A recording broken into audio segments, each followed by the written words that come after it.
Di sebuah lembah yang dikelilingi pegunungan hijau dan berkabut di tanah Batak, hiduplah seorang petani sederhana bernama Toba.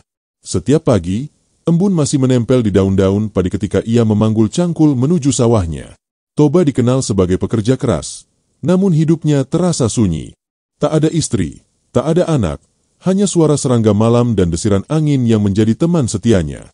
Kadang, ketika matahari terbenam di balik bukit, ia duduk di tepi sawah menatap langit, berharap suatu hari ada seseorang yang menghapus kesepiannya. Meski tubuhnya kuat, hatinya rapuh oleh kesendirian yang panjang. Ia sering bertanya dalam hati, apakah Tuhan masih menyiapkan takdir bahagia untuknya? Suatu pagi yang cerah, saat burung-burung baru saja keluar dari sarang, Toba memutuskan untuk pergi ke sungai di pinggir hutan. Ia membawa jala dan kail tuanya, berharap bisa menangkap ikan untuk makan siang.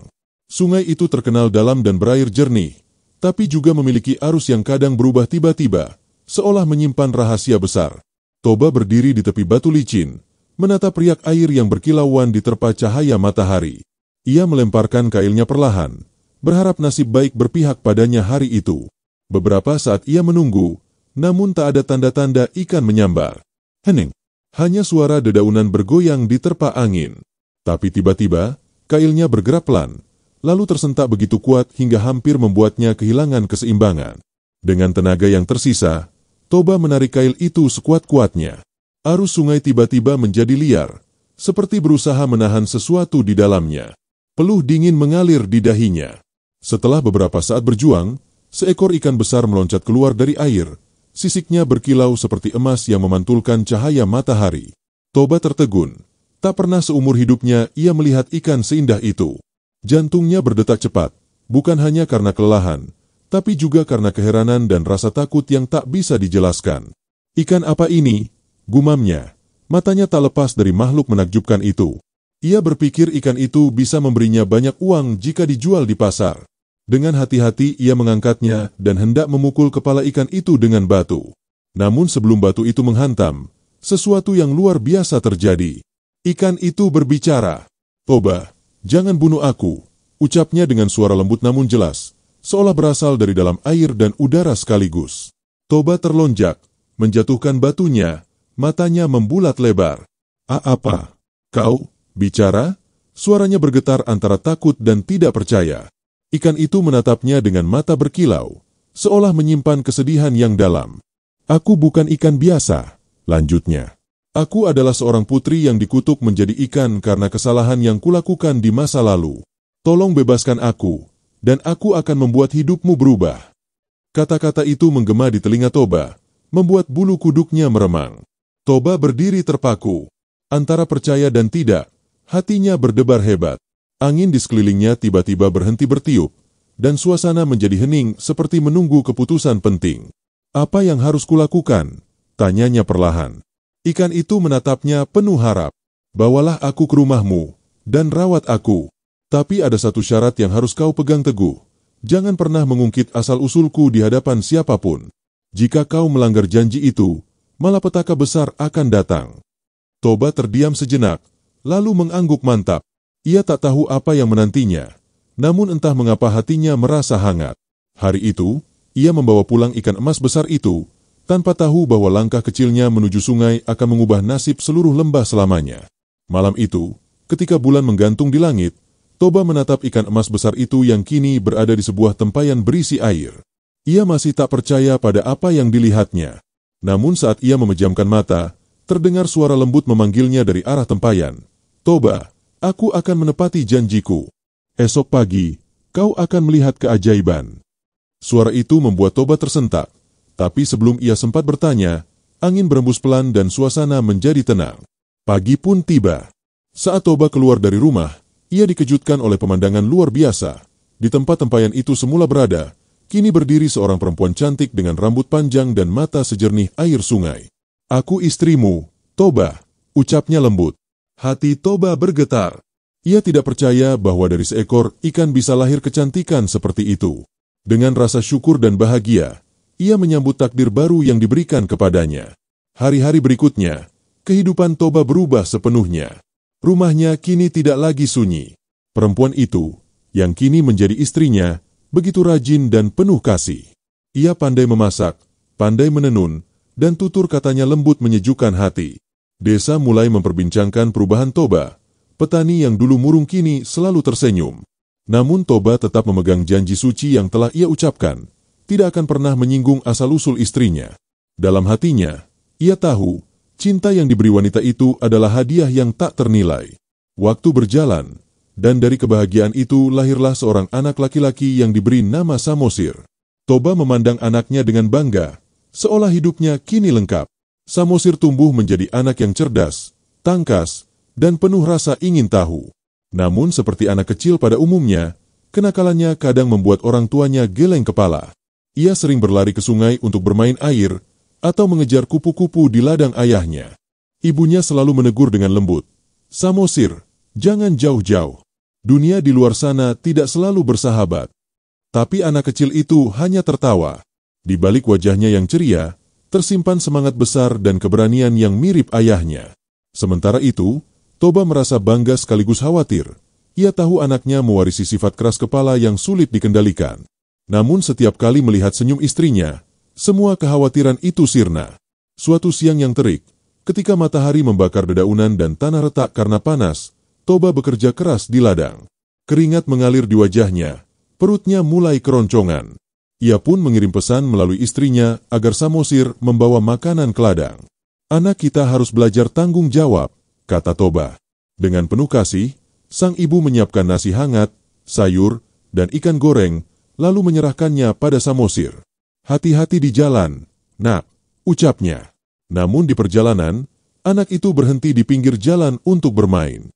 Ia memanjat pohon, mengejar capung, dan tertawa riang.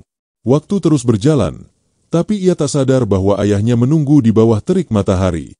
Sementara itu, di ladang yang luas, Toba mulai gelisah. Bayangan matahari telah bergeser jauh, tapi Samosir belum juga datang. Perutnya kosong, kepalanya pening, dan amarah perlahan menyala di dadanya. Ketika akhirnya Samosir muncul dengan pakaian berdebu dan makanan yang sudah dingin, kesabaran Toba habis. "Samosir," teriaknya, suaranya menggelegar. "Kau anak pemalas, tidak tahu waktu." Samosir menunduk, wajahnya pucat. Tapi Toba tak berhenti. Dalam kemarahannya yang membara, ia berteriak tanpa berpikir, "Dasar anak ikan, kau sama saja seperti ibumu." Begitu kata itu terucap, udara di sekitarnya berubah dingin. Angin berhenti berhembus, dan bumi seolah menahan napas. Ia tidak sadar bahwa satu kalimat itu baru saja memecah janji suci yang akan mengubah segalanya. Suara bentakan Toba menggema di seluruh lembah.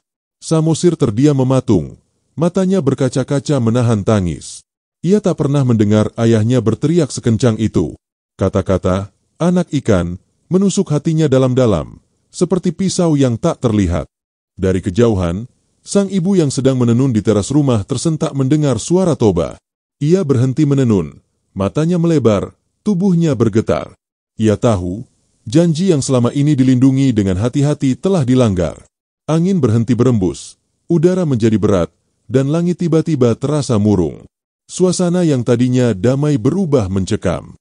Bahkan burung-burung yang biasanya berkicau di pepohonan kini terdiam, seolah alam pun tahu bencana sedang menunggu. Samosir perlahan menatap ayahnya dengan air mata yang menetes di pipi. "Apa maksud ayah?" "Ibu, ikan?" Suaranya lirih, penuh kebingungan. Tapi sebelum Toba sempat menjawab, sebuah cahaya keemasan menyilaukan dari arah rumah mereka. Sang ibu berdiri di depan pintu, wajahnya pucat, matanya memerah menahan amarah dan kesedihan. "Toba," suaranya bergetar, tapi tajam seperti petir di tengah langit. "Kau telah mengingkari janjimu." Dalam sekejap, tanah di bawah mereka bergetar halus. Toba terdiam, lidahnya keluh. Ia menyesal, namun semua sudah terlambat. Samosir berlari menuju ibunya, tapi perempuan itu hanya menatapnya penuh kasih, lalu menunduk dengan wajah pasrah. Langit perlahan berubah kelabu. Angin mulai bertiup kencang, membawa debu dan dedaunan kering berputar di udara. Petir menyambar di kejauhan, diikuti oleh suara gemuruh menggelegar dari perut bumi. Desa yang tadinya tenang berubah menjadi kacau. Warga keluar rumah, menatap ke arah langit yang kini hitam pekat. "Apa yang terjadi?" teriak seseorang, tapi tak ada yang bisa menjawab. Di tengah kekacauan itu, Sang istri Toba berdiri dengan mata yang memancarkan cahaya aneh. Air mengalir di sekitar kakinya, semakin lama semakin deras. Aku telah menepati janjiku, Toba. Tapi kau telah menghancurkannya, ucapnya pelan, namun suaranya menggema seperti ribuan gema. Tubuhnya mulai memancarkan sinar keemasan yang menyilaukan. Toba berusaha mendekatinya. Ampunilah aku. Aku tidak bermaksud begitu, teriaknya. Tapi sang istri hanya menatapnya dengan air mata yang mengalir deras. Janji adalah janji, Toba. Dan janji yang diingkari membawa kutukan. Dalam sekejap, tubuhnya mulai berubah. Kakinya menyatu, kulitnya kembali bersisik, dan wajahnya perlahan berubah menjadi wujud seekor ikan emas raksasa yang berkilau di tengah pusaran air. Air itu terus meluap dari tanah, membentuk arus besar yang memecah bumi. Suara gemuruh semakin keras, menandakan murka alam telah terlepas. Warga desa berlari panik, sementara Toba hanya bisa berdiri kaku, menatap keajaiban yang berubah menjadi mimpi buruk di depan matanya. Dalam waktu singkat, air bah meluap deras dari setiap penjuru. Sungai kecil di dekat lembah berubah menjadi lautan besar yang menelan sawah, ladang, dan rumah-rumah penduduk. Toba berusaha melawan arus, berlari ke arah bukit sambil berteriak memanggil anaknya. Samosir, lari, nak. Selamatkan dirimu. Namun suaranya tenggelam oleh gemuruh air dan petir yang saling bersahutan. Ikan emas itu, yang kini telah benar-benar kembali ke wujud aslinya, berenang menjauh perlahan, meninggalkan Toba yang berjuang di tengah banjir. Air semakin tinggi, menenggelamkan segalanya dalam pusaran besar.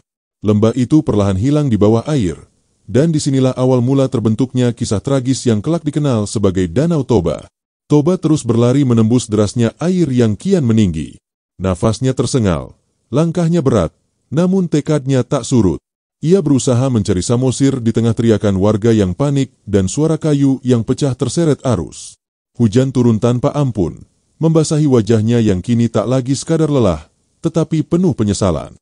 Samosir, jawab ayahmu, teriaknya, namun hanya gema suaranya sendiri yang kembali. Arus semakin kuat, memukul tubuhnya berkali-kali. Ia teringat kembali janjinya. Janji yang dulu diucapkan di bawah langit biru, kini berubah menjadi kutukan yang menenggelamkan seluruh hidupnya. Dalam hatinya, Toba tahu, ia tak lagi bisa melarikan diri dari akibat kata-kata yang keluar dari amarahnya sendiri. Di puncak bukit, Samosir berlari dengan langkah kecilnya, menatap ke belakang dan melihat air mengejar seolah hidup dan marah. Ia memanggil ibunya dengan tangisan yang tertelan angin. Namun dari kejauhan, sosok ikan emas raksasa itu muncul di antara gelombang. Matanya menatap lembut ke arah anak kecil itu. Dalam sorot mata itu, tersimpan kasih sayang seorang ibu yang tak bisa dihapus oleh kutukan apapun. Nak, selamatkan dirimu. Terdengar suara lembut bergema di udara, seolah datang dari dalam hatinya. Samosir menatap ke arah suara itu, lalu berlari lebih cepat, mendaki ke puncak bukit tertinggi. Hujan, petir, dan angin tak menghentikannya. Ia berlari dengan air mata yang bercampur hujan, meninggalkan rumah, ayah, dan masa kecilnya di balik bencana yang mengerikan. Air terus meluap tanpa henti. Lembah yang dahulu hijau kini berubah menjadi lautan luas berwarna kelabu.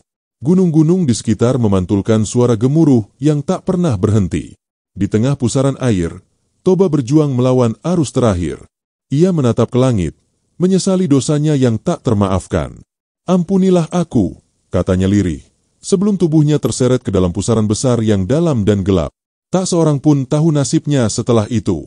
Namun dari kedalaman air yang kini memenuhi lembah, terbentuklah danau besar yang begitu luas dan indah.